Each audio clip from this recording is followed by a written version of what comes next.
Hello guys, कैसे हैं आप लोग।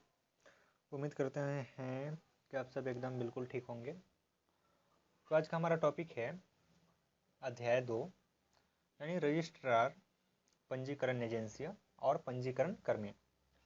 आज हम समझेंगे कि रजिस्ट्रार क्या होता है, पंजीकरण एजेंसियां और पंजीकरण कर्मी की क्या भूमिका होती है। तो चलिए शुरू करते हैं। सबसे पहले रजिस्ट्रार, पंजीकरण एजेंसी और पंजीकरण कर्मी के बारे में समझते हैं। रजिस्ट्रारों की नियुक्ति कहता है देश के सभी निवासियों के पंजीकरण और अद्यतीकरण के लिए रजिस्ट्रारों की नियुक्ति प्राधिकरण द्वारा की जाएगी, यानी इसकी नियुक्ति प्राधिकरण के द्वारा की जाएगी। इसमें वे निकाय शामिल हो सकते हैं जो निवासियों के साथ अपने कार्यक्रमों के सामान्य अनुपालन के दौरान परस्पर संवाद करते हैं। नियुक्ति उपरांत हर रजिस्ट्रार को एक रजिस्ट्रार कोड दिया जाता है, यानी जितने भी रजिस्ट्रार होंगे उनको एक कोड दिया जाएगा। जो रजिस्ट्रार के रूप में नियुक्त होने के लिए पात्र निकाय हैं कौन कौन होंगे, तो राज्य या केंद्र शासित सरकारें या केंद्रीय मंत्रालय और उनके अधीन विभाग या एजेंसियां, केंद्र या राज्य सरकारों की सार्वजनिक कंपनियां, सार्वजनिक क्षेत्र के बैंक और नेशनल सिक्योरिटीज डिपॉजिटरी लिमिटेड सहित विनियमित इकाइयां, केंद्र या राज्य सरकार द्वारा सृजित विशेष प्रयोजन वाहन यानी एसपीवी, अनुसूचित वाणिज्यिक बैंक या डाक विभाग, ये सब रजिस्ट्रार के अंतर्गत आएंगे। वहीं पर रजिस्ट्रार जमीनी स्तर पर क्रियान्वयन, निगरानी और लेखा परीक्षा के लिए उत्तरदायी होंगे। रजिस्ट्रार प्राधिकरण को अपने या उसके ओर से किसी अन्य व्यक्ति के द्वारा अधिकृत परिसर में तार्किक पहुंच की अनुमति देगा और रजिस्ट्रार या उसकी ओर से किसी अन्य व्यक्ति के अधिकार में खातों, रिकॉर्डों, दस्तावेजों और कंप्यूटर डाटा की जांच करने के लिए समुचित सुविधाएं भी प्रदान करेगा और उन दस्तावेज या अन्य सामग्रियों की प्रति भी उपलब्ध कराएगा जो प्राधिकरण के विचार में लेखा परीक्षा के प्रयोजन से प्रासंगिक है। रजिस्ट्रार पंजीकरण के दौरान एकत्रित सूचना को CIDR में अपलोड करने के अतिरिक्त अन्य किसी प्रयोजन के लिए उपयोग में नहीं करेंगे, यानी जो सूचना है उनके पास पंजीकरण का, वो सिर्फ और सिर्फ CIDR में अपलोड करेंगे, उसके अलावा वो कहीं पे उसका उपयोग नहीं करेंगे। ये ध्यान में रखने वाली बात है, ये आपके एग्जाम में पूछे जाएंगे। रजिस्ट्रार अपनी वेबसाइटों पर व्यक्तियों के संपर्क विवरण, पंजीकरण केंद्र का पता और निवासियों के लिए उपलब्ध सेवाओं सहित पंजीकरण और अद्यतनीकरण सेवाओं के बारे में पर्याप्त व समुचित सूचना प्रदर्शित करेगा। रजिस्ट्रार सुनिश्चित करेंगे कि पंजीकरण तथा अद्यतनीकरण परिचालन प्रक्रियाओं के संचालन हेतु नियोजित या नियुक्त एजेंसी या व्यक्ति और अन्यथा प्रासंगिक पेशेवर प्रशिक्षण या अनुभव प्राप्त होने सहित इस क्षमता का नियोजित या नियुक्त हो कार्य करने के लिए पात्र हैं। रजिस्ट्रार पंजीकरण एजेंसियों के द्वारा पंजीकरण कार्यों के लिए तृतीय पक्ष के साथ उप अनुबंध की अनुमति नहीं देंगे। रजिस्ट्रार तृतीय पक्षों के काम करने के लिए कार्यबल नियुक्त करने की अनुमति दे सकता है जब पंजीकरण एजेंसियां उन निकायों का विवरण देती है जिनसे यह कार्यबल लिया जाना है। नेक्स्ट काम है इनका, रजिस्ट्रार हमेशा अनुलग्नक ए में वर्णित आचार संहिता से आबद्ध रहेंगे। रजिस्ट्रार प्राधिकरण द्वारा समय समय पर जारी प्रक्रियाओं, नीतियों और दिशा निर्देशों, जांच सूचियों, फॉर्मों तथा टेम्पलेटों का पालन करेंगे और ऐसी प्रक्रियाओं आदि के लिए पंजीकरण एजेंसियों के द्वारा अनुपालन भी सुनिश्चित करेंगे। अब कहता है कि ये तो हमने देखा रजिस्ट्रार के बारे में कि कौन रजिस्ट्रार हो सकता है, उनके क्या काम है। अब देखते हैं पंजीकरण एजेंसियों का पैनलीकरण कैसा होता है, उनका पैनल कैसा होता है। प्राधिकरण पैनलीकरण के खुले आग्रह RFE के माध्यम से पंजीकरण एजेंसियों को पैनल मिलेगा और पैनलीकरण की पात्रता, नियम और शर्तें समय समय पर प्राधिकरण द्वारा अधिसूचित की जाएंगी। इच्छुक एजेंसियां RFE पात्रता और अन्य तकनीकी एवं वित्तीय मापदंडों को पूरा कर पैनलीकरण के लिए आवेदन कर सकती है। तो ये हो गया। फिर देखते हैं प्राधिकरण एजेंसियों के आवेदनों का मूल्यांकन करेगा। ये क्या करेगा, तो जो आवेदन होगा उसका मूल्यांकन करेगा और RFE की आवश्यकताओं को पूरा करने के बाद पंजीकरण एजेंसियों के रूप में पैनल में शामिल करेगा। प्राधिकरण एक पंजीकरण एजेंसी कोड प्रदान करेगा। हर एक प्राधिकरण क्या करेगा, एक पंजीकरण कोड एजेंसी प्रदान करेगा जिसका उपयोग कर रजिस्ट्रार CIDR में एक पैनल पंजीकरण एजेंसी को जोड़ सकता है। प्राधिकरण रजिस्ट्रारों को एजेंसियों की एक समुचित स्क्रीनिंग तथा ऐसी एजेंसियों को संलग्न करने के लिए उपयुक्त प्रक्रिया का पालन कर अन्य एजेंसियों को पंजीकरण एजेंसियों के रूप में जोड़ने की अनुमति भी दे सकता है। पंजीकरण कर रही एजेंसी जमीनी स्तर पर क्रियान्वयन और लेखा परीक्षा के लिए उत्तरदायी होगी। ये जो पंजीकरण करेगी, ठीक है, एजेंसी जमीनी स्तर पर क्रियान्वयन और लेखा परीक्षा के लिए भी क्या होगी, तो उत्तरदायी यही होगी। पंजीकरण कर रही एजेंसी अपनी या उसकी ओर से किसी अन्य व्यक्ति के द्वारा अधिकृत परिसर में तार्किक पहुंच की अनुमति देगी और एजेंसी या उसकी ओर से किसी अन्य व्यक्ति के अधिकार में खातों, रिकॉर्डों, दस्तावेजों और कंप्यूटर डाटा की जांच करने के लिए समुचित सुविधाएं भी प्रदान करेगी और दस्तावेज या अन्य वस्तुओं की प्रति भी उपलब्ध कराएगी जो प्राधिकरण के विचार में लेखा परीक्षा के प्रयोजन से प्रासंगिक है।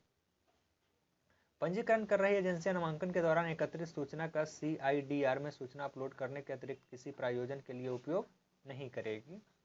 तो ये सिर्फ और सिर्फ CIDR में सूचना अपलोड करेगी, इसके अलावा वह उस जानकारी को कहीं भी साझा नहीं करेंगी। पंजीकरण कर रही एजेंसियां सुनिश्चित करेगी कि पंजीकरण तथा अद्यतनीकरण परिचालन प्रक्रियाओं के संचालन हेतु नियोजित या नियुक्त एजेंसी और या व्यक्ति ठीक और समुचित है, अन्यथा प्रासंगिक पेशेवर प्रशिक्षण या अनुभव प्राप्त होने सहित इस क्षमता का नियोजित कर नियुक्त हो कार्य करने के पात्र हैं। पंजीकरण कर रही एजेंसियां हमेशा अनुलग्नक क में वर्णित सेवा प्रदाताओं के लिए आचार संहिता से आबद्ध रहेंगी। पंजीकरण कर रही एजेंसियां प्राधिकरण द्वारा समय समय पर जारी प्रक्रियाओं, नीतियों और दिशा निर्देशों, जांच सूचियों, फॉर्मों तथा टेम्पलेटों का भी पालन करेंगी। तो ये था उसका पैनलीकरण। अब देखते हैं पंजीकरण कर्मी, योग्यता, भूमिकाएं और उसका उत्तरदायित्व। कहता है पर्यवेक्षक, ये जो सुपरवाइजर, ठीक है, ये कौन होता है? कहता है पर्यवेक्षक कौन होता है और उसकी योग्यताएं क्या होती है। ठीक है, आप यहाँ पे ध्यान से देखेंगे इस बात को, क्योंकि इससे ज़्यादातर प्रश्न पूछे जाते हैं। पर्यवेक्षक एक पंजीकरण एजेंसी द्वारा पंजीकरण केंद्रों के परिचालन और प्रबंधन के लिए नियुक्त होता है। प्रत्येक पंजीकरण केंद्र के लिए एक प्रमाणित पर्यवेक्षक होना अनिवार्य है। इस भूमिका के पात्र होने के लिए व्यक्ति को निम्नलिखित मानदंडों को पूरा करना चाहिए। सबसे पहले उसकी उम्र 18 वर्ष या इससे ज़्यादा हो। व्यक्ति को 10+2 उत्तीर्ण, अनिवार्यतः एक स्नातक होना चाहिए। ठीक है, या तो 10+2 भी हो सकता है उसके साथ, या अगर स्नातक है तो भी अच्छा। व्यक्ति एक आधार में पंजीकरण होना चाहिए, उसके पास आधार कार्ड होना चाहिए, उससे आधार संख्या सृजित की गई हो। व्यक्ति को कंप्यूटर के उपयोग की अच्छी अनुभव समझ होना चाहिए। स्थानीय भाषा तथा ट्रांसलिटरेशन के साथ सहज होना चाहिए। व्यक्ति को प्रमाण पत्र परीक्षा देने के पहले प्राधिकरण की वेबसाइट पर उपलब्ध आधार पंजीकरण अद्यतनीकरण पर संपूर्ण प्रशिक्षण सामग्री को पढ़ना चाहिए। ठीक है, ये ध्यान देने वाली बात है कि जो वेबसाइट पे है उसे ध्यानपूर्वक पढ़ लेना चाहिए। प्राधिकरण द्वारा नियुक्त एक परीक्षक और प्रमाणन एजेंसी से व्यक्ति को पर्यवेक्षक प्रमाण पत्र प्राप्त करना चाहिए। ठीक है, जिसके लिए हम लोग अभी पढ़ रहे हैं। नोट, पैनल बद्ध एजेंसियों के साथ बिना संलग्न हुए मात्र पर्यवेक्षक प्रमाण पत्र प्राप्त कर लेने से उम्मीदवार प्राधिकरण के पंजीकरण अद्यतनीकरण प्रारंभ करने का पात्र नहीं बन जाता। उसको क्या करना पड़ेगा, तो पैनलबद्ध एजेंसियों के साथ संलग्न होना भी पड़ेगा। अब कहता है नामांकन एजेंसी पर्यवेक्षक की क्या जिम्मेदारी है। पंजीकरण केंद्र में पर्यवेक्षक की भूमिका पंजीकरण केंद्र में रसद और अन्य आवश्यकताओं की तैनाती करना, योजना बनाना, प्राधिकरण के दिशा निर्देशानुसार परिशिष्ट बी नामांकन केंद्र सेटअप चेकलिस्ट, पंजीयन केंद्रों पर पंजीकरण केंद्रों की स्थापना, पंजीकरण या अद्यतन तथा पर्यवेक्षण करने, केंद्र में परिचालन, आधार पंजीकरण केंद्र में पर्यवेक्षक के रूप में उनकी भूमिका निभाते समय पर्यवेक्षक निम्नलिखित सुनिश्चित करेगा। क्या क्या देखेगा, तो एक देखेगा कि साइट रेडीनेस, इसमें क्या आता है, तो पंजीकरण केंद्र सेटअप चेकलिस्ट तैयार और प्रबंधन करना, पंजीकरण स्टेशनों और केंद्रों की स्थापना के लिए पंजीकरण एजेंसी को सुविधाजनक बनाना। इसके लिए प्राधिकरण ने पंजीकरण केंद्र चेकलिस्ट प्रदान की है। पर्यवेक्षक को इस सूची का उपयोग यह सुनिश्चित करने के लिए करना कि उन सभी आवश्यकताओं को केंद्र के लिए पूरा किया गया हो जिसके लिए वह उसके लिए जिम्मेदार है। प्रत्येक पंजीकरण केंद्र की शुरुआत में और या हर सप्ताह एक बार जो भी पहले में उसे चेकलिस्ट भरना और हस्ताक्षर करना होगा। इस चेकलिस्ट में को रजिस्ट्रार प्राधिकरण या द्वारा प्रत्येक पंजीकरण केंद्र में बाद में समीक्षा लेखा परीक्षा के लिए और उनके मनोनीत प्रदर्शन मॉनिटर एजेंसी के लिए बनाए रखा जाना चाहिए। STQC प्रमाणित biometric capture devices, GPS device और प्रिंटर से स्कैनर जैसे सभी उपकरणों के साथ संलग्न आधार क्लाइंट के साथ लैपटॉप या डेस्कटॉप स्थापित करने के लिए सुपरवाइजर जिम्मेदार है। ठीक है, और यह सुनिश्चित करता है कि आधार पंजीकरण अद्यतन प्रक्रिया शुरू करने के लिए सभी उपकरण काम कर रहे हैं। सुनिश्चित करें कि नवीनतम आधार पंजीकरण क्लाइंट अद्यतन सॉफ्टवेयर इंस्टॉल किया गया है। सुनिश्चित करें कि पंजीकरण केंद्र परिसर स्वच्छ, अच्छी तरह से प्रबंधित और बिजली या आग के खतरों से सुरक्षित है।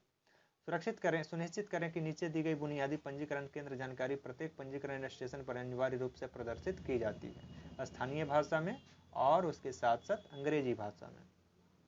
क्या क्या होना चाहिए? तो रजिस्ट्रार का नाम और संपर्क नंबर, पंजीकरण एजेंसी का नाम और संपर्क नंबर, पंजीकरण केंद्रों पर नामांकन एजेंसी पर्यवेक्षक का नाम, कोड और संपर्क नंबर, पर्यवेक्षक के खिलाफ शिकायत करने के लिए वृद्धि मैट्रिक्स, पंजीकरण केंद्र के कार्य घंटे एवं छुट्टियां, UIDAI हेल्पलाइन नंबर जैसे 1947 और ईमेल ID help@udai.gov.in। आधार पंजीकरण या अद्यतन के लिए आवश्यक दस्तावेजों की सूची, सभी आधार संबंधी सेवाओं के लिए दर सूची।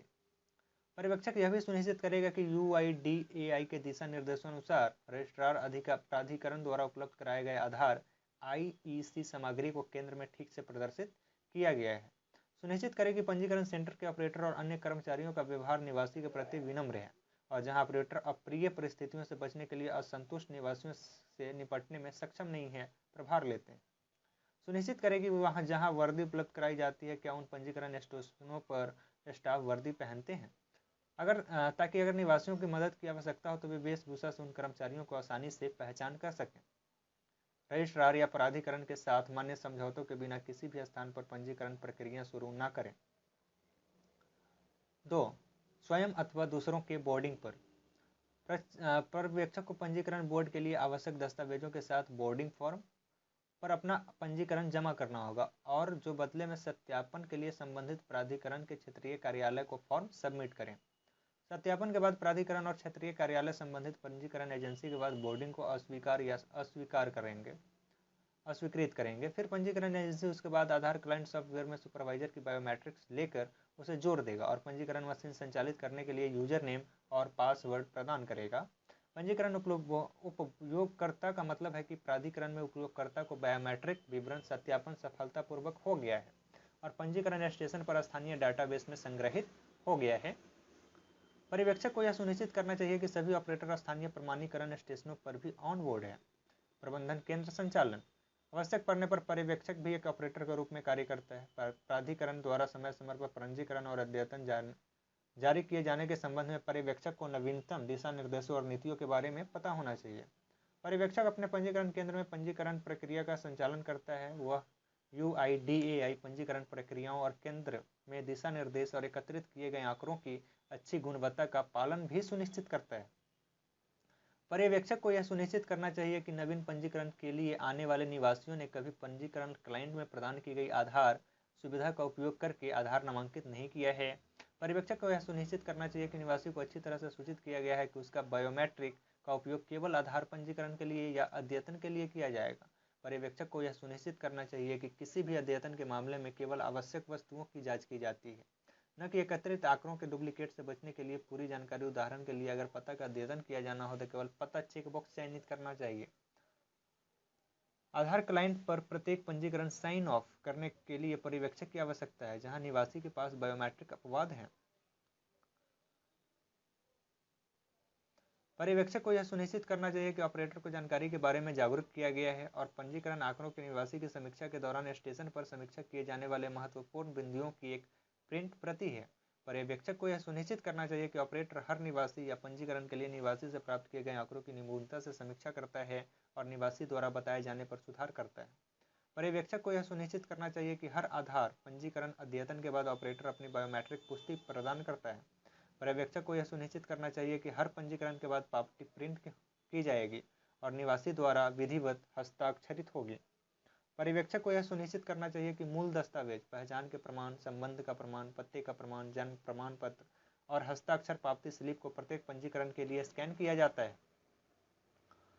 दिन के अंत में सुपरवाइजर दिन के बारे में सीखना और समस्याओं का सामना करने के लिए केंद्र में बैठक कर सकता है। सुपरवाइजर को दिन के अंत में केंद्र का स्टॉक रखना चाहिए और अगले दिन सुचारू पंजीकरण के लिए दोषपूर्ण उपकरणों, हार्डवेयर और अन्य रस्तों के प्रतिस्थापन के लिए व्यवस्था करनी चाहिए। समय समय पर उपकरणों, खरोंच आदि की जांच करें। फोकस छवियां के बाहर केवल आंशिक छवियां कैप्चर हो रही है। यदि ऐसी कोई समस्या दिखाई दे रही है तो संबंधित पंजीकरण एजेंसी प्रबंधक मुख्यालय को सूचना दी जानी चाहिए और उपकरणों का अनुरोध किया जाना चाहिए। सुनिश्चित करें कि सभी उपकरणों और कंप्यूटरों को स्विच ऑफ कर दिया गया है और दुर्घटनाओं से बचने के लिए बिजली सप्लाई बंद है। उपकरणों और अन्य उपकरणों के लिए सुरक्षा व्यवस्था सुनिश्चित करें। नामांकन एजेंसी संचालन को सुविधाजनक बनाने के लिए चयनित समय अवधि के लिए क्लाइंट पर विशिष्ट समाप्ति रिपोर्ट उपलब्ध है। पर्यवेक्षक केंद्र में दिन प्रतिदिन के संचालन के प्रबंधन में इन रिपोर्टों का उपयोग कर सकते हैं। पर्यवेक्षक को यह सुनिश्चित करना चाहिए कि केंद्र में कर्मचारी आधार पंजीकरण अद्यतन के निष्पादन के दौरान नैतिकता के उच्चतम मानकों का पालन करें और निर्धारित शुल्क के अलावा किसी भी अतिरिक्त राशि की मांग न करें। आधार पंजीकरण के दौरान एकत्र किए गए डाटा की गोपनीयता और सुरक्षा को बनाए रखने के लिए भी पर्यवेक्षक ही जिम्मेदार है। जीपीएस अवस्थिति बैकअप, सिंक्रनाइजेशन और निर्यात। पर्यवेक्षक प्राधिकरण के दिशा निर्देशों के अनुसार सभी पंजीकरण डेटा को बाहरी हार्ड डिस्क पर 1 दिन का डेटा बैकअप सुनिश्चित करता है। रिकॉर्ड तिथि और स्टेशन संख्या, जहां बैकअप सुनिश्चित किया जाता है कि सभी स्टेशनों का समर्थन किया जाता है और कोई भी गुम नहीं है। पर्यवेक्षक को यह सुनिश्चित करना चाहिए कि जीपीएस निर्देशांक को दैनिक आधार पर पंजीकरण क्लाइंट का उपयोग करने से पहले प्राप्त कर लिया गया है। पर्यवेक्षक को यह सुनिश्चित करना चाहिए कि पंजीकरण स्टेशनों को हर 10 दिनों में कम से कम एक बार समन्वित किया जाए। पर्यवेक्षक प्राधिकरण के सर्वर पर अपलोड करने के लिए पंजीकरण डेटा के समय अर्थात अधिकतम 5 दिनों तक डेटा निर्यात का प्रबंधन करता है। पर्यवेक्षक निर्यात किए गए डेटा के लिए एक रजिस्टर बनाए रख सकते हैं। सलाह उद्देश्य के लिए प्रत्येक स्टेशन पर निर्यात की गई रिकॉर्ड तिथि, स्टेशन संख्या और पैकेट का रिकॉर्ड रखना है। दिन के अंत की ईओडी समीक्षा या सुधार। पर्यवेक्षक को यह सुनिश्चित करने के लिए कि दिन के सभी पंजीकरण की समीक्षा करनी चाहिए। दिन के अंत यानी एंड ऑफ डे में यह सुनिश्चित करना चाहिए कि प्रत्येक निवासी के आधार क्लाइंट में दर्ज डेटा सही है। पर्यवेक्षक दिन की समीक्षा के अंत में मशीन पर चढ़ने वाले साथी ऑपरेटर को भी तैनात कर सकते हैं। हालांकि जो ऑपरेटर पंजीकरण किया था वह अपने पैकेट की समीक्षा नहीं कर सकता है। यदि दर्ज किए गए डाटा में कोई त्रुटि, तार्किक बेमेल मिले तो निवासी को सुधार केंद्र में आने के लिए सूचित करें। पर्यवेक्षक को दिन की समाप्ति के बाद अपने उसके फिंगरप्रिंट देकर साइन अप करना पड़ता है। एक बार निवासी के डेटा में सुधार किए जाने के बाद पर्यवेक्षक फिर से निवासी के पैकेट को मैनुअल रूप से अनुमोदन अस्वीकार कर देगा। सुधार के लिए पहले रखिए उचित कारण के साथ यदि अस्वीकार किया गया हो। प्रदर्शन की निगरानी। पर्यवेक्षक पंजीकरण केंद्र में निगरानी और लेखा परीक्षा कार्यों में प्राधिकरण रजिस्ट्रार के मॉनिटरों के साथ सहयोग करता है और अपने प्रश्नों को अपने ज्ञान के सर्वश्रेष्ठ जवाब देता है। प्रदर्शन पर्यवेक्षण के बारे में पर्यवेक्षक विवरण प्रदर्शन के दौरान दर्ज किया जाता है। पर्यवेक्षक यह सुनिश्चित करता है कि लेखा परीक्षा प्रतिक्रिया, यदि कोई हो, पंजीकरण प्रक्रियाओं और डेटा गुणवत्ता के निरंतर सुधार की प्रक्रिया में शामिल है। तो ये था पर्यवेक्षक का कार्य। अब हम देखते हैं ऑपरेटर के बारे में। ऑपरेटर कौन और उसकी योग्यता क्या है? तो एक पंजीकरण एजेंसी द्वारा पंजीकरण स्टेशन पर पंजीकरण करने के लिए एक ऑपरेटर को नियोजित किया जाता है। इस भूमिका के लिए योग्य होने के लिए व्यक्ति को निम्नलिखित मानदंडों को पूरा करना चाहिए। वह 18 वर्ष का हो, 10+2 के साथ ही स्नातक होना चाहिए या फिर 10+2 पास होना चाहिए। व्यक्ति आधार के लिए नामांकित होना चाहिए। उसका आधार नंबर तैयार किया जाना चाहिए। व्यक्ति को कंप्यूटर संचालन की बुनियादी समझ होनी चाहिए और स्थानीय भाषा के कीबोर्ड और लिप्यंतरण के साथ सहज होना चाहिए। व्यक्ति को प्राधिकरण द्वारा नियुक्त परीक्षण और प्रमाणन एजेंसी से ऑपरेटर प्रमाण पत्र प्राप्त करना चाहिए। नोट: ऑपरेटर सर्टिफिकेट प्राप्त करने से प्राधिकरण की सूचीबद्ध पंजीकरण एजेंसियों के साथ समझौते के बिना पंजीकरण या अद्यतन शुरू करने के लिए उम्मीदवार पात्र नहीं होता है। ऑपरेटर के रूप में काम शुरू करने से पहले, पंजीकरण शुरू करने से पहले प्राधिकरण के दिशा निर्देशों के अनुसार किसी भी पंजीकरण एजेंसी द्वारा उस व्यक्ति को लगाया और सक्रिय किए जाना चाहिए। व्यक्ति को क्षेत्रीय या कार्यालय पंजीकरण एजेंसी द्वारा आधार पंजीकरण, अद्यतन प्रक्रियाओं और आधार पंजीकरण के दौरान उपयोग किए जाने वाला विभिन्न उपकरणों पर आयोजित प्रशिक्षण सत्र से गुजरना चाहिए। व्यक्ति को प्रमाणीकरण परीक्षा देने से पहले प्राधिकरण की वेबसाइट पर उपलब्ध आधार पंजीकरण अद्यतन पर पूर्ण प्रशिक्षण सामग्री पढ़नी चाहिए। व्यक्ति को स्थानीय भाषा के कीबोर्ड और लिप्यंतरण के साथ सहज होना चाहिए। ऑपरेटर को ऑनबोर्डिंग। ऑपरेटर को पंजीकरण एजेंसी को आवश्यक दस्तावेजों के साथ बोर्डिंग फॉर्म पर अपना पंजीकरण जमा करना होगा। जो बदले में सत्यापन के लिए संबंधित प्राधिकरण के क्षेत्रीय कार्यालय में प्रस्तुत करता है। सत्यापन के बाद क्षेत्रीय कार्यालय संबंधित पंजीकरण एजेंसी के साथ बोर्डिंग को स्वीकार या अस्वीकार करना। पंजीकरण एजेंसी के बाद उसके बाद आधार क्लाइंट सॉफ्टवेयर में अपनी बायोमेट्रिक लेकर ऑपरेटर को जोड़ देगा और पंजीकरण मशीन संचालित करने के लिए यूजर नेम और पासवर्ड प्रदान करेगा। नामांकित उपयोगकर्ता का अर्थ है कि UIDAI पर उपयोगकर्ता के बायोमेट्रिक विवरण सत्यापन सफलतापूर्वक हो गया है और इस पंजीकरण स्टेशन पर स्थानीय डेटाबेस में संग्रहित किया गया है। महत्वपूर्ण दिशा निर्देश जो निवासी पंजीकरण के दौरान एक ऑपरेटर को याद रखना चाहिए। हर दिन पंजीकरण की शुरुआत में GPS निर्देशांक कैप्चर करना। सुनिश्चित करें कि प्रत्येक लॉगिन पर कंप्यूटर पर दिनांक और समय की सेटिंग वर्तमान समय और दिनांक और समय के अनुरूप है। सुनिश्चित करें कि आधार ग्राहक में अपना स्वयं का ऑपरेटर ID के साथ लॉगिन करें। पंजीकरण शुरू करने के लिए और सीट से दूर जाने पर आवेदक को लॉग आउट करें, जिनसे कोई भी व्यक्ति पंजीकरण के लिए आपकी लॉगिन विंडो का उपयोग ना कर सके। निवासी को आसानी से रखने और डाटा कैप्चर की सुविधा के लिए प्रक्रिया के पहले और प्रक्रिया के दौरान निवासी को पंजीकरण या अद्यतन प्रक्रिया संक्षेप। सुनिश्चित करें कि स्टेशन लेआउट प्राधिकरण दिशा निर्देशों के अनुसार है। सुनिश्चित करें कि निवासी ने ग्राहक में प्रदान की गई आधार सुविधा प्राप्त करें का उपयोग करके एक नया पंजीकरण करने से पहले आधार के लिए कभी भी नामांकित नहीं किया है। जनसांख्यिकीय विवरणों जैसे नाम, लिंग, जन्म तिथि और पता, मोबाइल नंबर, ईमेल के अद्यतन करने के लिए अद्यतन क्लाइंट लाइट का उपयोग करिए और अन्य प्रकार के जनसांख्यिकीय बायोमेट्रिक अद्यतन के लिए ECMP का उपयोग करें। सुनिश्चित करें कि सभी मूल दस्तावेज उपलब्ध है जो निवासी द्वारा अनुरोधित प्रमाणीकरण यानी अद्यतन के लिए आवश्यक है और जिनके पास पंजीकरण अद्यतन किए जाने हैं उसी निवास के अंतर्गत है। सुनिश्चित करें कि निवासियों ने उसके साथ भावी संचार के लिए अपना मोबाइल नंबर, OTP आधारित प्रमाणीकरण और ऑनलाइन आधार अद्यतन सुविधा जैसे अन्य उपयोग के लिए प्रवेश किया है। जांच करें कि निवासी का आधार पंजीकरण अद्यतन फॉर्म सत्यापित किया गया है और सत्यापनकर्ता के हस्ताक्षर, अंगूठे प्रिंट और टिकट आद्याक्षर किया गया हो। प्रपत्र में निवासी आवेदक के हस्ताक्षर या अंगूठे का निशान भी ले सकता है। सुनिश्चित करें कि निवासी को अच्छी तरह से सूचित किया गया है कि उसका बायोमेट्रिक का उपयोग केवल और केवल आधार पंजीकरण या अद्यतन के लिए किया जाएगा, कोई अन्य उद्देश्य के लिए नहीं। परिचयकर्ता परिवार का मुखिया आधारित पंजीकरण के मामले में परिचयकर्ता परिवार का मुखिया के हस्ताक्षर, अंगूठे का निशान, साथ ही क्रमशः परिचयकर्ता और परिवार का मुखिया के लिए प्रदान किए गए क्षेत्रों में भरे गए विवरण के साथ क्रम में उपलब्ध होने चाहिए। सॉफ्टवेयर क्लाइंट पर प्रदान किए गए स्क्रीन के अनुसार डेटा कैप्चर के क्रम में आधार क्लाइंट सॉफ्टवेयर ECMP UCL में निवासी के जनसांख्यिकीय और बायोमेट्रिक डेटा प्राप्त करना। सुनिश्चित करें कि पंजीकरण अद्यतन के दौरान निवासी की स्क्रीन हर समय होती है और निवासी को साइन अप करने के पहले दर्ज किए गए डेटा की जांच करने और निवासी के साथ जनसांख्यिकीय डेटा की समीक्षा करने के लिए कहें। निवासी के लिए पावती, हस्ताक्षर और पावती प्रदान करें और पंजीकरण के अंत में सहमति पर निवासी के हस्ताक्षर लें। सुनिश्चित करें कि पंजीकरण अद्यतन फॉर्म, मूल सहायक दस्तावेज और सहमति स्लिप पंजीकरण अद्यतन ग्राहक में अपलोड किया है और सभी दस्तावेज निवासी को वापस कर दिए गए हैं। अब देखते हैं कि CELC ऑपरेटर कौन है और उसकी योग्यता क्या है। पंजीकरण केंद्रों पर पंजीकरण करने के लिए पंजीकरण एजेंसी द्वारा एक CELC ऑपरेटर नियुक्त किया जाता है। यह ध्यान दिया जाना चाहिए कि CELC ऑपरेटर केवल बच्चों का पंजीकरण अद्यतन कर सकता है, अन्य प्रकार की पंजीकरण नहीं कर सकता। इस भूमिका के लिए योग्य होने के लिए व्यक्ति को निम्नलिखित मानदंडों को पूरा करना चाहिए। व्यक्ति का उम्र 18 साल होना चाहिए, वो कम से कम 12th होना चाहिए या फिर अधिमानतः एक स्नातक होना चाहिए। आंगनवाड़ी आशा कार्यकर्ता के मामले में 10वीं पास भी चल सकता है। व्यक्ति को आधार के लिए नामांकित किया जाना चाहिए और उसका आधार संख्या उत्पन्न हो जाना चाहिए। व्यक्ति को कंप्यूटर के संचालन के बुनियादी ढांचा की समझ होनी चाहिए। एंड्रॉयड OS के साथ स्मार्टफोन और स्थानीय भाषा की कीबोर्ड और लिप्यंतरण के साथ सहज होना चाहिए। प्राधिकरण द्वारा नियुक्त एक परीक्षण और प्रमाणन एजेंसी से कोई भी CELC ऑपरेटर प्रमाण पत्र प्राप्त करना चाहिए।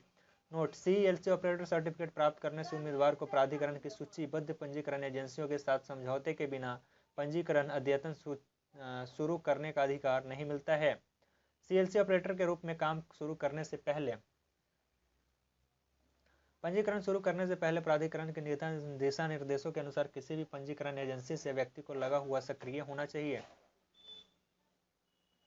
व्यक्ति को बाल पंजीकरण प्रक्रियाओं और बाल पंजीकरण के दौरान उपयोग की जाने वाली CELC टैबलेट पर क्षेत्रीय कार्यालयों पंजीकरण एजेंसी द्वारा आयोजित प्रशिक्षण सत्र होना चाहिए। प्रमाण पत्र की परीक्षा देने से पहले व्यक्ति को प्राधिकरण की वेबसाइट पर उपलब्ध बाल पंजीकरण पर पूरी प्रशिक्षण सामग्री को पढ़ना चाहिए। सीएलसी ऑपरेटर को पंजीकरण बोर्ड को आवश्यक दस्तावेजों के साथ बोर्डिंग फॉर्म जमा करना होगा, जो बदले में सत्यापन के लिए संबंधित यूआईडीएआई क्षेत्रीय कार्यालय को फॉर्म जमा करेगा। सत्यापन के बाद क्षेत्रीय कार्यालय संबंधित पंजीकरण एजेंसी के बाद बोर्डिंग को स्वीकार या अस्वीकार कर देंगे। पंजीकरण एजेंसी तब आधार क्लाइंट सॉफ्टवेयर में अपने बायोमेट्रिक लेकर सीईएलसी ऑपरेटर जोड़कर सीईएलसी टैबलेट संचालित करने के लिए उपयोगकर्ता को पासवर्ड प्रदान करेगी। उपयोगकर्ता पंजीकृत उपयोगकर्ता का अर्थ है कि यूआईडीएआई में उपयोगकर्ता का बायोमेट्रिक विवरण सत्यापित सफलतापूर्वक हो गया है और पंजीकरण स्टेशन पर स्थानीय डेटाबेस में संग्रहित किया गया है। अब नेक्स्ट में देखते हैं सत्यापनकर्ता ये कौन होता है। एक सत्यापनकर्ता कौन होता है और उसकी जिम्मेदारी क्या है। जब निवासी पंजीकरण केंद्र में आधार के लिए नामांकन कराने आता है तो निवासी सूचना दस्तावेजों में जनसांख्यिकीय जानकारी दर्ज की जाएगी। निवासी द्वारा प्रस्तुत दस्तावेजों का प्रमाणीकरण दस्तावेजों के सत्यापित करने के लिए अधिकृत अधिकारियों द्वारा विधिवत सत्यापित किया जाता है। ऐसे कर्मचारियों को सत्यापनकर्ता कहा जाता है। पंजीकरण केंद्र में मौजूद सत्यापनकर्ता निवासी द्वारा भरे गए फॉर्म अद्यतन फॉर्म के खिलाफ निवासी द्वारा प्रस्तुत दस्तावेजों की पुष्टि करता है। सेवानिवृत्त सरकारी अधिकारियों की सेवाओं जो आमतौर पर अच्छी तरह से किसी तरह की सत्यापन प्रक्रियाओं से परिचित है, रजिस्ट्रार द्वारा उपयोग की जानी चाहिए। यदि वे दस्तावेज सत्यापन के लिए सेवारत अधिकारियों की व्यवस्था नहीं कर सकते हैं, सरकार या सशस्त्र बलों और सीपीएमएफ सहित और पीएसयू सहित किसी भी सेवारत या सेवानिवृत्त कर्मचारी जो समूह सी कर्मचारियों के नीचे से पद नहीं है को सत्यापनकर्ता के रूप में तैनात किए जाने की अनुमति दी जा सकती है। बड़े शहरों में मेट्रो जैसे क्षेत्रों में जहां रजिस्ट्रार ऐसी सेवानिवृत्त सरकारी अधिकारियों के सेवाओं का लाभ उठाने में असमर्थ है, आउटसोर्स वेंडर और सेवाओं का उपयोग प्राधिकरण के क्षेत्रीय कार्यालय से अनुमोदन के साथ सत्यापनकर्ताओं को प्रदान करने के लिए किए जा सकते हैं। एक पंजीकरण केंद्र में सत्यापनकर्ता एक ही वेंडर से नहीं हो सकते हैं जिसे पंजीकरण एजेंसी के रूप में नियुक्त किया जाता है। रजिस्ट्रार को यह सुनिश्चित करने की जरूरत है कि क्षेत्र में डालने से पहले सत्यापनकर्ताओं को उचित प्रशिक्षण दिया जाना चाहिए। जहां आवश्यक हो, रजिस्ट्रार केंद्र में एक से अधिक सत्यापनकर्ता नियुक्त कर सकते हैं। सभी सत्यापनकर्ताओं की सूची पंजीकरण के शुरू होने से पहले रजिस्ट्रार द्वारा पदनाम द्वारा अधिसूचित की जानी चाहिए और सूची संबंधित क्षेत्रीय कार्यालयों के साथ साझा की जानी चाहिए। सत्यापन के लिए यूआईडीएआई दिशा निर्देश क्या है। दस्तावेजों की पुष्टि करते समय सत्यापनकर्ता को ये बातें ध्यान में रखनी चाहिए। नंबर 1, सुनिश्चित करें कि निवासी के पास सत्यापन के लिए मूल दस्तावेज हैं। सुनिश्चित करें कि आधार पंजीकरण या अद्यतन के लिए निवासी द्वारा उत्पादित दस्तावेज केवल यूआईडीएआई अनुमोदित दस्तावेजों की सूची में होना चाहिए। प्रारूप दस्तावेज के सबूत के लिए अधिकारियों संस्थानों केवल यूआईडीएआई के दस्तावेजों की वैध सूची में मान्यता प्राप्त द्वारा प्रमाण पत्र जारी किया जाना चाहिए। पते का प्रमाण, रिश्ते का प्रमाण, जन्म तिथि का प्रमाण परिशिष्ट सी के अनुसार है। अगर वे जाली बदले हुए दस्तावेजों पर संदेह करते हैं तो सत्यापनकर्ता सत्यापन से इनकार कर सकते हैं। ऐसे मामलों में सत्यापनकर्ता उत्पादित दस्तावेजों के सत्यापन से इनकार कर देता है। पंजीकरण का सत्यापनकर्ता द्वारा संक्षेप में कारणों को दर्ज किया जाना चाहिए। यदि सत्यापनकर्ता किसी भी कारण की जांच किए बिना कारणों से सत्यापित से इनकार करता है तो निवासी को वापस कर देता है, तो निवासी शिकायत निवारण के लिए रजिस्ट्रार द्वारा बनाए गए प्राधिकृत प्राधिकारी से संपर्क कर सकता है। क्रमशः proof of identity, date of birth, proof of address, proof of residence के खिलाफ नाम, जन्मतिथि, पता और संबंध विवरण सत्यापित करें, जैसे नाम, प्रूफ ऑफ आइडेंटिटी, निवास के नाम और फोटो वाले दस्तावेज की आवश्यकता होती है। सत्यापित करें कि सहायक दस्तावेज दोनों में है। यदि जमा किए गए किसी भी पीओआई यानी प्रूफ ऑफ आइडेंटिटी दस्तावेज में निवासी की फोटो नहीं है तो उसे वैध पीओआई के रूप में स्वीकार नहीं किया जाएगा। समावेशी और उत्पीड़न मुक्त होने के लिए पुरानी फोटो वाली दस्तावेज स्वीकार्य है। जैसे में फोटोग्राफ के साथ पीओआई ये वैलिड होगा बट ये इनवैलिड हो जाएगा। वहीं निवासी के नाम पूछकर दस्तावेज में नाम की पुष्टि करें और सुनिश्चित करना कि निवासी अपना दस्तावेज प्रदान कर रहा है। व्यक्ति का नाम पूरी तरह से दर्ज किया जाना चाहिए। इसमें श्री, को, श्रीमती, मेजर, सेवानिवृत्त, डॉक्टर इत्यादि जैसे संबोधन या पदवी शामिल नहीं होना चाहिए।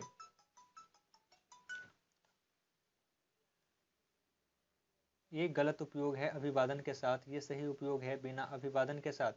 व्यक्ति के नाम को बहुत सावधानी से और सही तरीके से लिखना बहुत महत्वपूर्ण है। उदाहरण के लिए प्रतिवादी कह सकता है कि उसका नाम विजयन है, जबकि उसका पूरा नाम वेंकटराम विजयन हो सकता है। इसी तरह आर के श्रीवास्तव का पूरा नाम वास्तव में रमेश कुमार श्रीवास्तव हो सकता है। इसी तरह एक महिला आवेदनकर्ता उसे के एस के दुर्गा के नाम से बता सकती है, जबकि उसका पूरा नाम कल्लूरी सूर्या कनाका दुर्गा हो सकता है। उसके आद्याक्षर के विस्तार से उसे पता चलता है और उसके द्वारा प्रलेखित दस्तावेजी सबूत में इसकी जांच करें। ये आपको जांच करना पड़ेगा, ये जैसे में यहाँ पे लिखा हुआ है, ठीक है। ये इस तरीके से नहीं लिखा होना चाहिए, उसका पूरा नाम लिखना जरूरी है। घोषित नाम में अंतर के मामले में दस्तावेज में एक पीओआई वर्तनी और यह पहले मध्य और अंतिम नाम के अनुक्रम तक सीमित है। निवासी द्वारा घोषित नाम रिकॉर्ड किया जा सकता है केवल नाम अनुक्रम के अंतर के रूप में स्वीकार्य, जैसे में पीओए नाम, ये देख सकते हैं कि नाम के साथ ही उसका पता भी होना चाहिए, और पीओआई में फोटो के साथ उसका नाम होना चाहिए। वहीं पीओए की बात करें तो ये स्वीकार्य नहीं है।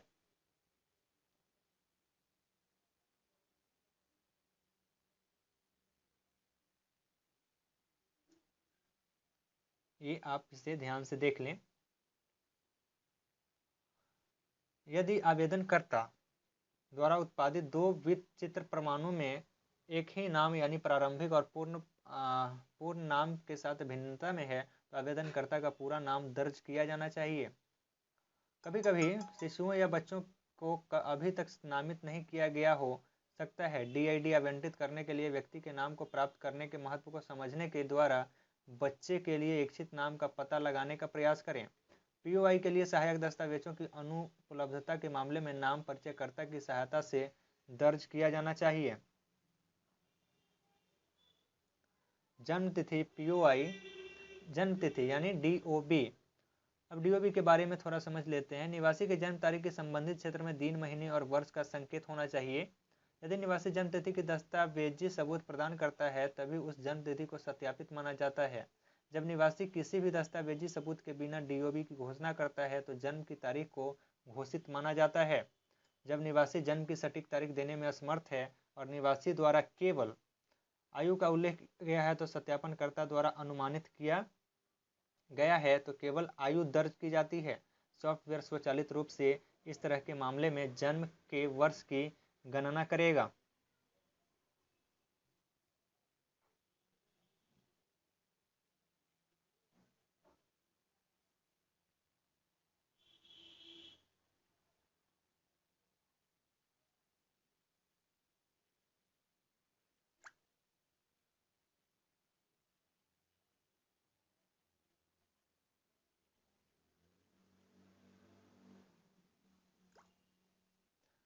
वहीं सत्यापनकर्ता को पंजीकरण या अद्यतन फॉर्म में प्रवेश की जांच करनी चाहिए और यह सुनिश्चित करना चाहिए कि निवासी ने जन्म तिथि को सत्यापित या घोषित के रूप में सही ढंग से इंगित किया हो या उसकी उम्र भर दी गई हो। अब घर का पता के बारे में समझते हैं। सत्यापित करें कि प्रूफ ऑफ एड्रेस में नाम और पता है। सत्यापनकर्ता को यह सुनिश्चित करना चाहिए कि प्रूफ ऑफ एड्रेस दस्तावेज में नाम, प्रूफ ऑफ आइडेंटिटी दस्तावेज में नाम मेल खाता हो। प्रूफ ऑफ आइडेंटिटी और प्रूफ ऑफ एड्रेस दस्तावेज में नाम का अंतर स्वीकार्य है यदि अंतर केवल वर्तनी या प्रथम, मध्य या अंतिम नाम के अनुक्रम में है। दूसरा, सीओ यानी व्यक्ति का नाम यदि कोई हो तो आमतौर पर माता पिता और बच्चों के साथ रहने वाले बच्चों और बुजुर्गों के लिए क्रमशः प्रयोग किया जाता है। यदि उपलब्ध नहीं हो तो कोई भी इस पते वाले स्थान को खाली छोड़ सकता है। पते में वृद्धि की अनुमति है। निवासी को गृह क्षेत्र, लेन संख्या, सड़क का नाम, टाइपोग्राफिक त्रुटियों को सुधारने, मामूली परिवर्तन, पिन कोड आदि में सुधार करने के लिए छोटे क्षेत्रों को जोड़ने की अनुमति दी जा सकती है, जब तक कि इन अतिरिक्त संशोधन प्रूफ ऑफ एड्रेस दस्तावेज में उल्लिखित आधार पते को न बदलें। ये आप देख सकते हैं कि इसमें ये लैंडमार्क जोड़ा गया, तो ये एक दो अगर जोड़ना भी है तो भी चल सकता है। यदि पता संवर्धन में अनुरोध किए गए परिवर्तन पर्याप्त है तो प्रूफ ऑफ एड्रेस में सूचीबद्ध आधार पते को बदलते हैं तो निवासी को वैकल्पिक यानी प्रूफ ऑफ एड्रेस तैयार करना होगा या एक परिचयकर्ता के माध्यम से नामांकन कराना होगा। ये देखिए, घर संख्या बदलें तो ये सब चलता रहता है। तो ये रिश्ते का विवरण को अब देख लेते हैं। 5 साल से कम उम्र के बच्चों के मामले में माता पिता या अभिभावक में से एक का नाम और आधार संख्या अनिवार्य है। बच्चों को नामांकन करते समय माता पिता अभिभावक को उनके आधार पत्र को प्रस्तुत करना चाहिए या वे एक साथ नामांकित हो सकते हैं। किसी वयस्क के मामले में माता पिता या पति या पत्नी के बारे में जानकारी के लिए कोई सत्यापन नहीं किया जाएगा, वे केवल आंतरिक प्रयोजनों के लिए दर्ज किए जाते हैं। परिवार के मुखिया सत्यापित करें कि पीओआर दस्तावेज परिवार के मुखिया और परिवार के सदस्य के बीच संबंध स्थापित करता है। केवल उन परिवार के सदस्यों को रिलेशनशिप दस्तावेज पीओआर के आधार पर नामांकित किया जा सकता है जिनके नाम संबंध दस्तावेज में दर्ज किए गए हैं। जब परिवार के सदस्य नामांकित हो रहे हों तो परिवार मुखिया हमेशा परिवार के सदस्य के साथ रहना चाहिए। सत्यापनकर्ता को परिवार का मुखिया आधारित सत्यापन के मामले में पंजीकरण या अद्यतन फॉर्म में परिवार के मुखिया का विवरण भी देखना चाहिए। परिवार में परिवार का मुखिया का नाम और आधार संख्या आधार पत्र में के अनुसार सत्यापित की जानी चाहिए। सुनिश्चित करें कि परिवार का मुखिया आधारित पंजीकरण के मामले में फॉर्म में उल्लिखित संबंध विवरण केवल मुखिया के परिवार के मुखिया है। मोबाइल नंबर और ईमेल पता। आप ओटीपी के माध्यम से ई-केवाईसी के प्रयोजन के लिए मोबाइल नंबर के महत्व की सलाह दे सकते हैं और यह सुनिश्चित कर सकते हैं कि निवासी अपना मोबाइल नंबर अनिवार्य रूप से प्रदान करे। आप निवासी को अपना ईमेल पता प्रदान करने के लिए भी सलाह दे सकते हैं क्योंकि यह अतिरिक्त सुरक्षा जोड़ता है, क्योंकि सभी प्रमाणीकरण या तो असफल या सफल को ईमेल के माध्यम से निवासियों को सूचित किया जाता है। अब देखते हैं परिचयकर्ता। ये परिचयकर्ता कौन होते हैं? दस्तावेजों के बिना निवासी किस प्रकार आधार के लिए पंजीकृत होते हैं? पंजीकरण के समय महत्वपूर्ण जनसांख्यिकीय डेटा को सही ढंग से सत्यापित करने की आवश्यकता है। निवासी पहचान पत्र पीओआई और पता प्रमाण प्रूफ ऑफ एड्रेस के रूप में किसी भी अनुमोदित दस्तावेज ला सकता है। यदि कोई निवासी पहचान या पते के प्रमाण के दस्तावेजी प्रमाण प्रदान करने में असमर्थ है तो वे पूर्व नियत परिचयकर्ता के माध्यम से पंजीकृत हो सकते हैं जिन्हें रजिस्ट्रार या क्षेत्रीय कार्यालयों द्वारा पहचाना जाता है और अधिसूचित किया जाता है। एक परिचयकर्ता एक ऐसा व्यक्ति है जो रजिस्ट्रार द्वारा किसी निवासी को पेश करने के लिए अधिकृत किया गया है जिसके पास कोई proof of address proof of identity दस्तावेज नहीं है, किंतु इस परिचय का अर्थ निवासी को एक चरित्र प्रमाण पत्र देना नहीं है। एक परिचयकर्ता कौन है? परिचयकर्ता व्यक्ति उदाहरण के लिए रजिस्ट्रार के कर्मचारी, चुने गए स्थानीय निकाय सदस्यों, स्थानीय प्रशासनिक निकायों के सदस्य, डाकिया, शिक्षक, स्वास्थ्य श्रमिकों और डॉक्टरों, आंगनवाड़ी, आशा श्रमिक, स्थानीय गैर सरकारी संगठन के प्रतिनिधि इत्यादि रजिस्ट्रार द्वारा पहचाने जाते हैं और UIDAI के CIDR में परिचयकर्ता के रूप में पंजीकृत होते हैं। कुछ मामलों में UDAI क्षेत्रीय कार्यालय स्वयं रजिस्ट्रार की सुविधा के लिए परिचयकर्ताओं के समूह की पहचान करने के लिए पहल कर सकता है। परिचयकर्ता 18 साल से ऊपर का होना चाहिए और परिचयकर्ता का कोई आपराधिक रिकॉर्ड नहीं होना चाहिए। परिचयकर्ता एक रजिस्ट्रार से जुड़े होंगे। उस परिचयकर्ता का एक से अधिक रजिस्ट्रार द्वारा तब तक उपयोग किया जा सकता है जब तक वे संबंधित रजिस्ट्रार द्वारा पहचाने जाते हैं और UIDAI के CIDR में विशेष पंजीयक के लिए परिचयकर्ता के रूप में पंजीकृत होते हैं। इसलिए परिचयकर्ता केवल रजिस्ट्रार के अधिकार क्षेत्र में लोगों को पेश कर सकता है। इसके अतिरिक्त एक रजिस्ट्रार प्रशासनिक सीमाओं, राज्य, जिला स्तर द्वारा एक परिचयकर्ता के संचालन को और सीमित कर सकता है। एक परिचयकर्ता की जिम्मेवारियां क्या है? जब एक रजिस्ट्रार क्षेत्र के अनुसार परिचयकर्ता जिला, राज्य जिसमें परिचित काम करने के लिए अधिकृत हैं की पहचान करता है तो वह परिचयकर्ताओं को सूचित करेगा। परिचयकर्ता को आधार कार्यक्रम से परिचित होने और परिचयकर्ता की जिम्मेदारियों और देनदारियों को समझने के लिए रजिस्ट्रार और UIDAI द्वारा आयोजित आधार जागरूकता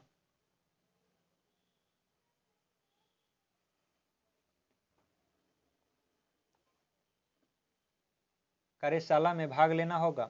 यदि पहचाना गया परिचयकर्ता के रूप में काम करने के लिए तैयार है तो उसे आधार पंजीकरण सक्षम करने और दिशा निर्देशों और प्रक्रियाओं का पालन करने के उद्देश्य से एक परिचयकर्ता होने के लिए एक लिखित सहमति निर्धारित परिशिष्ट D के रूप में संलग्न देनी होगी। भारत की एक विशिष्ट पहचान प्राधिकरण UIDAI और रजिस्ट्रार द्वारा परिचयकर्ताओं के लिए निर्धारित किया गया।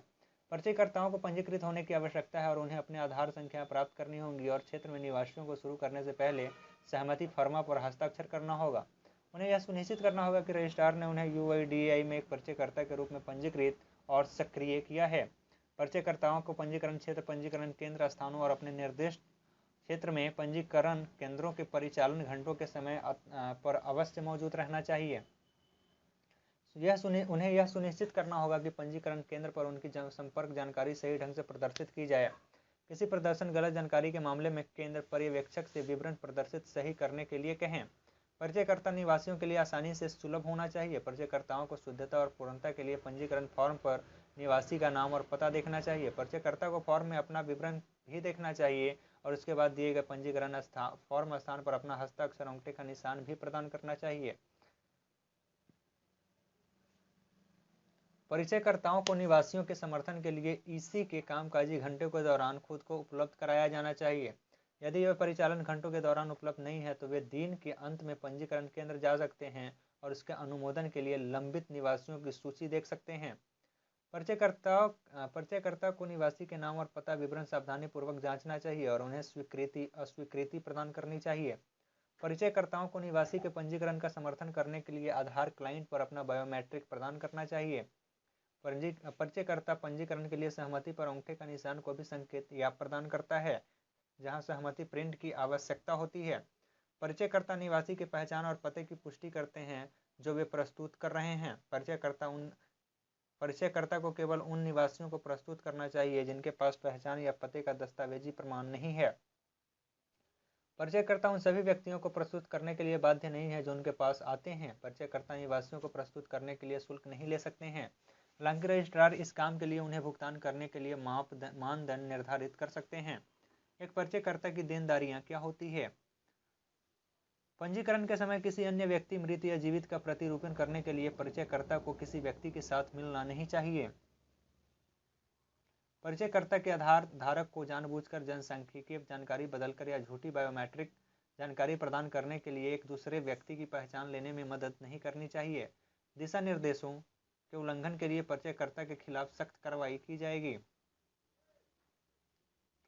अब नेक्स्ट में हम लोग देखेंगे अध्याय 3 पंजीकरण एजेंसी और पंजीकरण स्टाफ की ऑनबोर्डिंग। अभी के लिए बस इतना ही, तब तक के लिए बाय।